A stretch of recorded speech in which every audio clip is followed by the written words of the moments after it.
ជម្រាបសួរអ្នកទាំងអស់គ្នាថ្ងៃនេះដែរខ្ញុំមកឆ្លើយសំណួរតាក់ទងទៅនឹងបងប្អូនគាត់បានសួរខ្ញុំច្រើនដែរថាធ្វើមិនបានប្រឡងគ្រូបឋមជាប់តើមានតិចនិចអ្វីនៅក្នុងការប្រឡងគ្រូបឋមអញ្ចឹង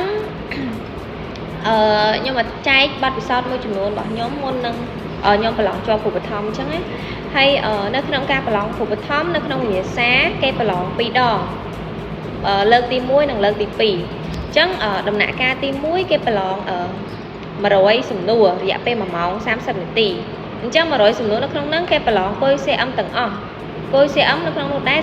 30% ជាវប្បធម៌ទូទៅនិង 70% ជាគុយ CM គណិតវិទ្យាហើយចំពោះវប្បធម៌ទូទៅយើងមើលនៅតាម Google ឬក៏យើងមានសភៅអីយើងមើលឲ្យបានច្រើនតិចទៅដោយសារវប្បធម៌ទូទៅភាគច្រើនយើងពិបាកនៅក្នុងការផ្ដោតគោលដៅថាតើវប្បធម៌ទូទៅនឹងគេចេញអីដោយសារតែវាច្រើនលឹះលប់យើងអាចបានស្មានវាបានទេថាគេចេញអីអញ្ចឹងអ្វីដែលសំខាន់យើងត្រូវការមើលវាឲ្យបានច្រើនហើយចំពោះគណិតវិទ្យាគេគុយ CM ពិតមែនប៉ុន្តែនៅក្នុងហ្នឹងលំហាត់យើងត្រូវការដោះស្រាយលំហាត់ដើម្បីចេញចម្លើយមកយើង take វាអញ្ចឹងចំពោះគណិតវិទ្យាយើងត្រូវអនុវត្តលំហាត់ទៅតាមវិញ្ញាសាតិចទៀតគេផុ